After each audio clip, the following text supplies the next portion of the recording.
Either the cross of Christ, the crucifixion event, was a mere fluke of history, demonstrating that even the holiest of lives is quite useless and quite meaningless in this chaotic world, or it was a demonstration that God is so wonderful in love and mercy and compassion that he could permit himself to be nailed down and still win.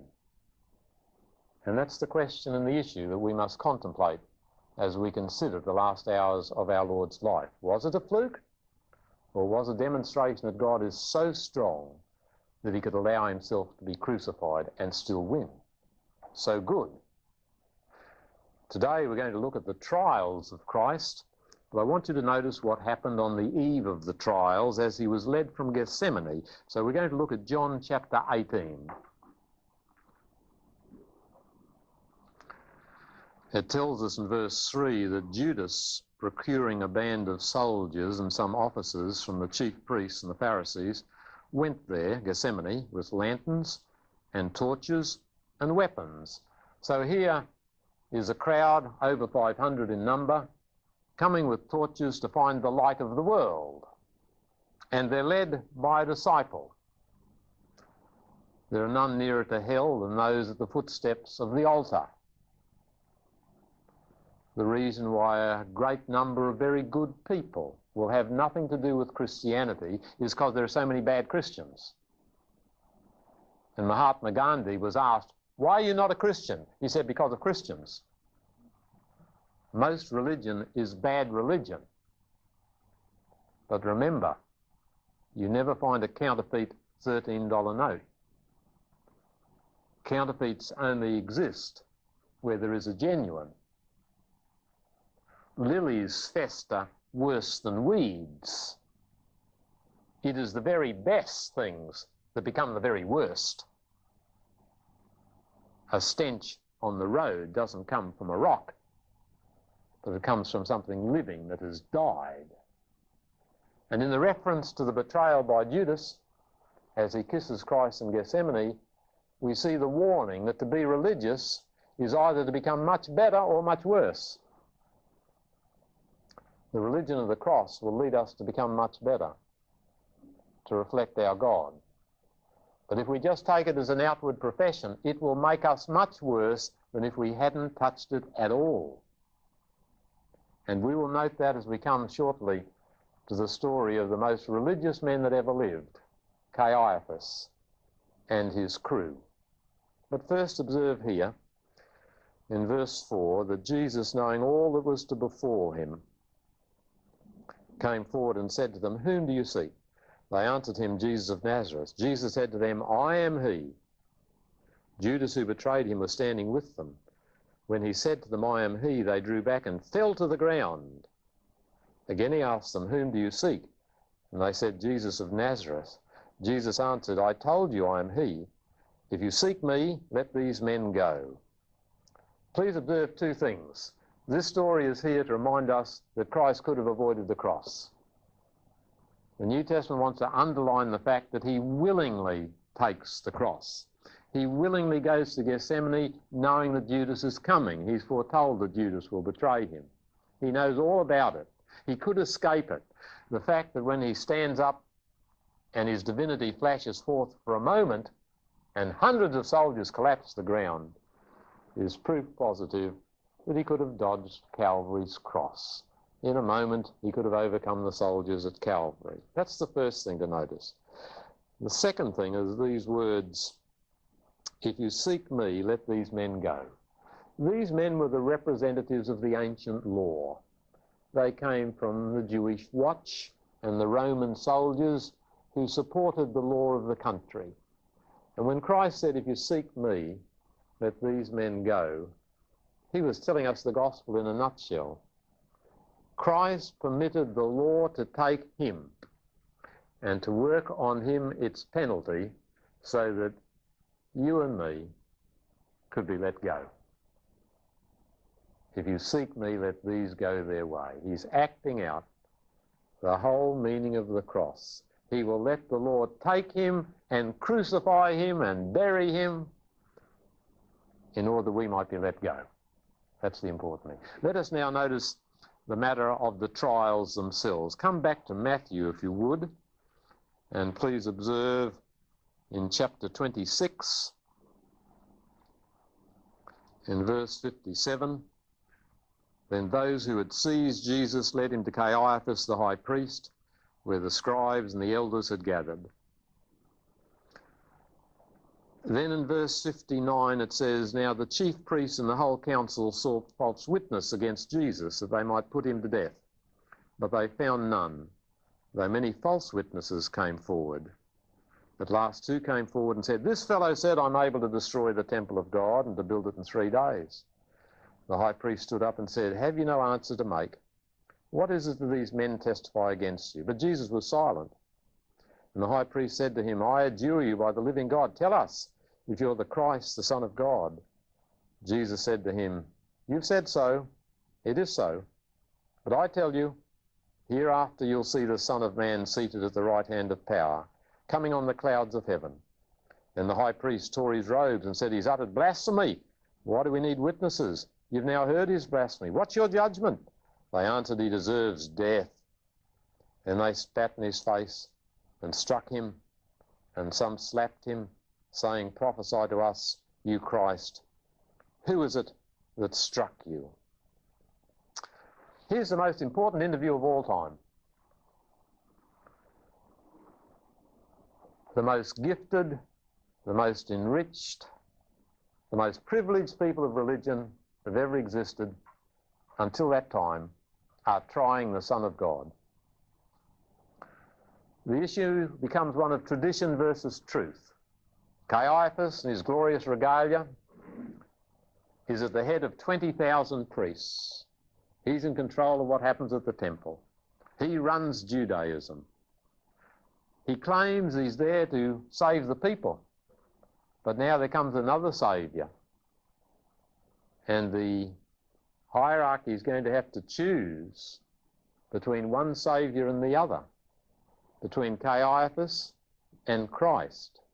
The problem is, and there's no way out of this catch-22 except the gospel way, the trouble is this: religious proclamation does call for order. God's a God of order. There needs to be organisation, and there needs to be leadership. But on the other hand, all order tends to decay, to ossify. Institutions become idolatrous. They become self-worshipping. They turn means into ends. And the essence and the spirit dies out of the institution, and then the institution is dead. So wherever you have order but no spirit, it's dead. But if you have spirit and no order, it will die. So here is the problem with a fallen humanity. We need organisation. We need leadership. But unless the gospel is central, unless Christ is always at the heart of things, the institution decays. And soon it's the institution against Christ. Soon it's tradition against the truth. Soon institutions crucify people.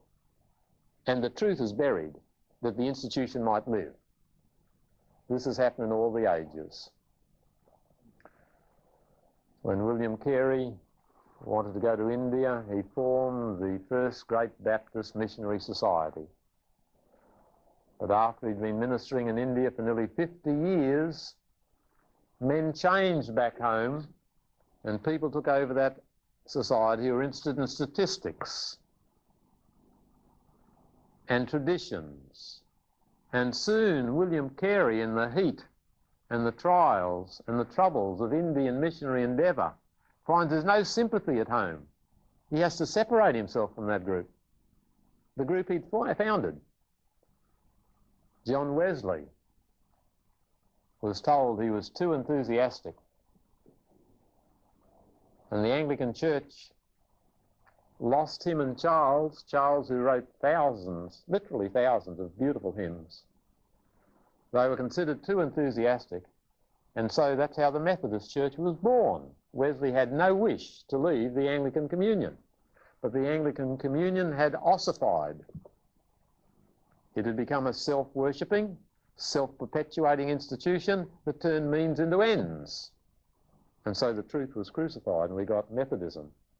The years went by in Methodism, and there was a talented young couple called Catherine and Bill. Their last name was Booth. And when the organisation of Methodism began to determine and decree that William Booth could only preach within a certain circuit, not go outside of it, when they did that, the Salvation Army was born. So this is a tremendously piercing and vital theme that the Bible draws to our attention, that religious institutions, unless they are constantly reforming through the gospel, will ultimately crucify the Lord that established them. How sad and tragic it is.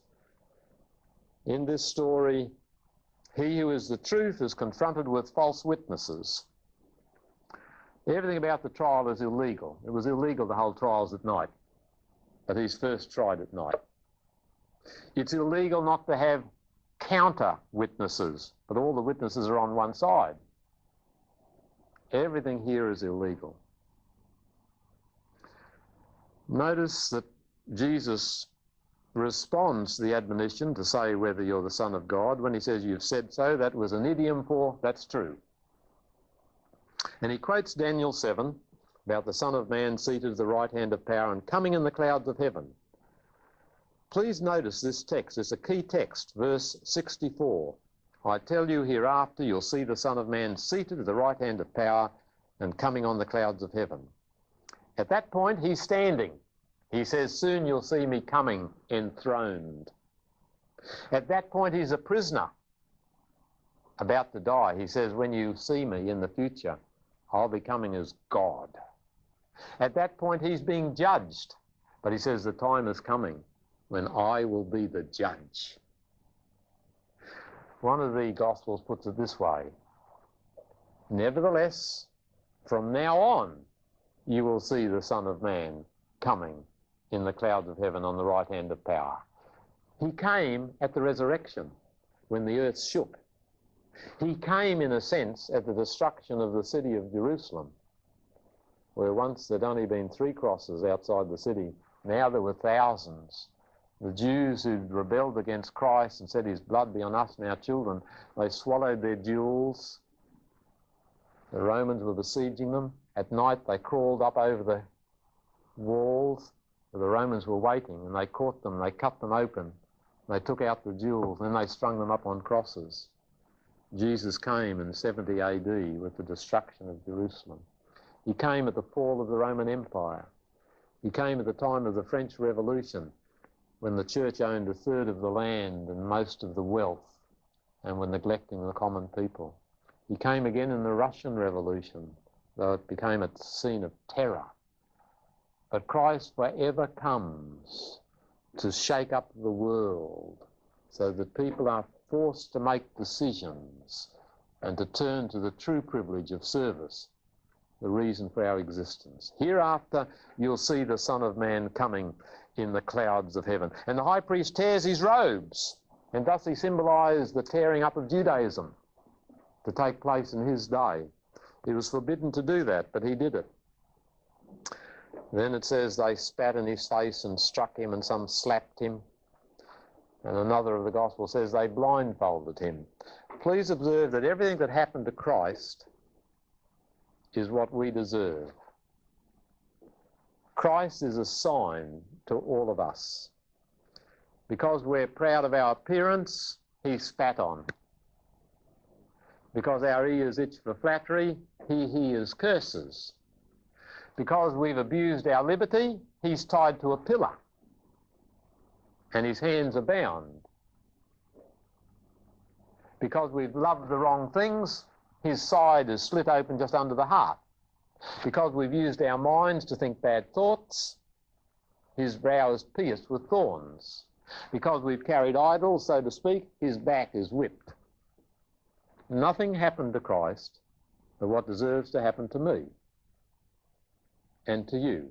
So we see him here as our substitute and as our representative.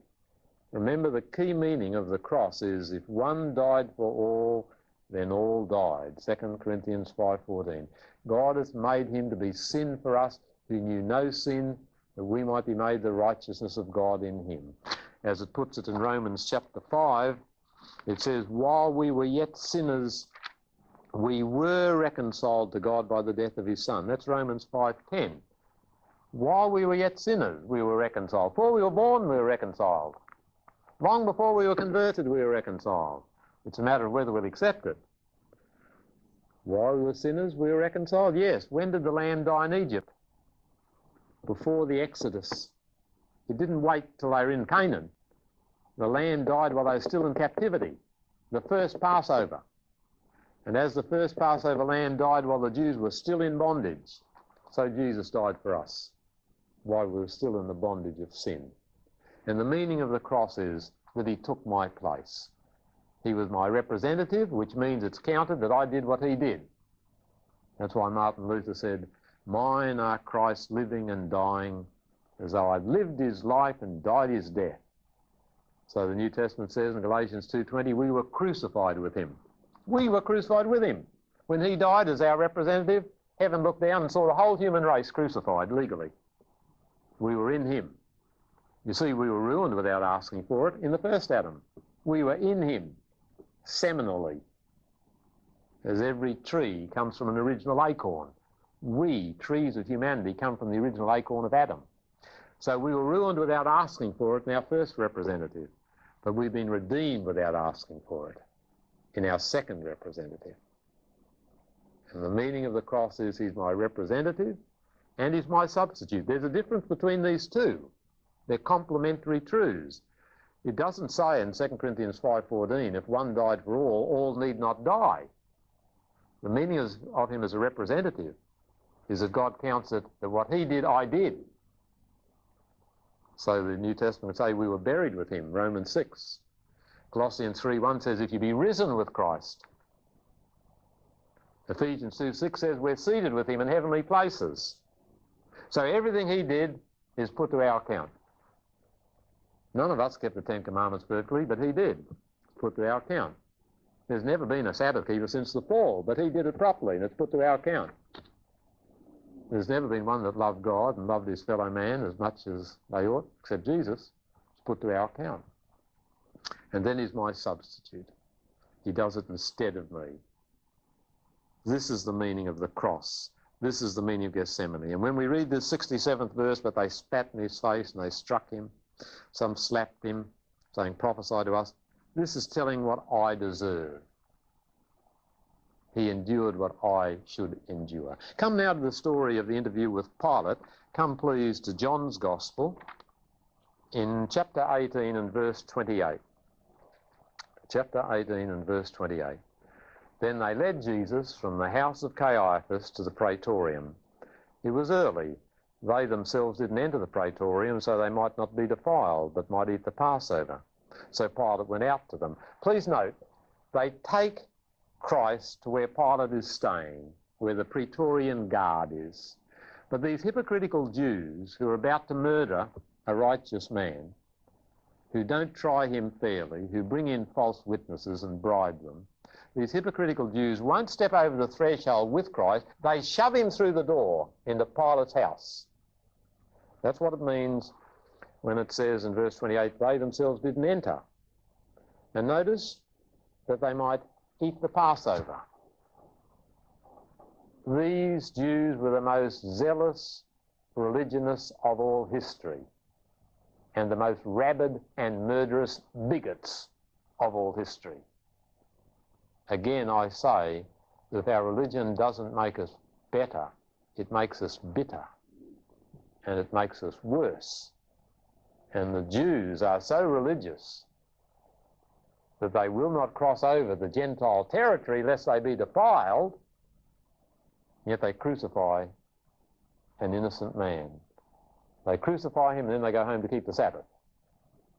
That's a typical example of poor religion.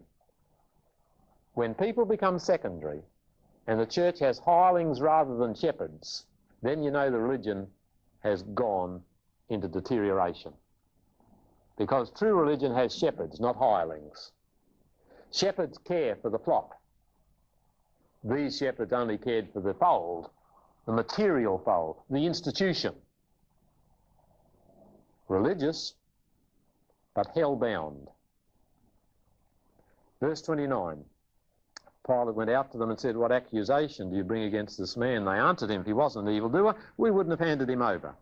Pilate says, "Take him yourselves, judge him by your law." The Jews say to him, "It's not lawful for us to put any man to death." Verse 33, Pilate entered the praetorium and called Jesus, said to him, "Are you the king of the Jews?" Jesus answered, "Do you say this of your own accord, or did others say it to you about me?" Pilate answered, "Am I a Jew? Your own nation handed you over to me. What have you done?" Jesus answered, "My kingdom's not of this world. If my kingdom were of this world, my servants would fight, that I might not be handed over to the Jews. But my kingship is not from the world." Pilate said to him, "Are you a king?" Jesus answered, "You say I am a king. For this I was born. For this I've come into the world, to bear witness to the truth. Everyone who's of the truth hears my voice." Pilate said to him, "What's truth?" Pilate is a typical worldly administrator. He only cares for survival. That's the mark of a worldly administrator. They say, "After me the deluge," like the ancient French king. They only care for bread and butter and the incoming wage. That's all he cares for. We remember Pilate for two things. You know, it's interesting that people call their dogs now Pilate or Herod. They never call their dogs Jesus. Pilate and Herod treated Jesus as though he was a dog. But human beings now view Pilate and Herod as dogs. The things we remember Pilate for are his statement, "What is truth?" and "Behold the man." There he answers his own question. What is truth? Behold the man. Jesus said, "I am the way, the truth, and the life." So this worldly, sceptical, compromising administrator did ask a question and make a statement that's of supreme value to us. What is truth? Everyone should ask it. You know, all the philosophers of the world have never been able to agree on any single thing. I have studied and taught philosophy, and the wonderful thing about it is, when you look at it all, there's no agreement after millenniums of philosophy on one single topic. Philosophers are like blind men on a dark night looking for a black cat in a room with no windows, and the cat isn't there. That's human philosophy. What is truth? My friends, a bird can't fly out of the atmosphere, and a philosopher trying to find the truth about heaven is like a bird trying to get out of the atmosphere. But God can put his hand into the atmosphere and touch the bird. That's what he's done in Scripture. He's put his hand into the atmosphere. Jesus says, "For this cause I was born. I came into the world to bear witness to the truth." Notice it doesn't say the truth began with him. People today say, "We don't want anything to do with the Bible, it's a Jewish book."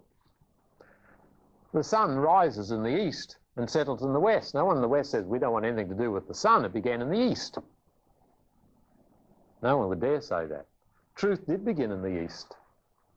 You know, God either had the option of coming down every night over the big cities and saying, "I'm God, you better do what you're told or else," or he could select the people, give them a revelation of truth, and perpetuate it through that people. He chose the second, otherwise we wouldn't be free.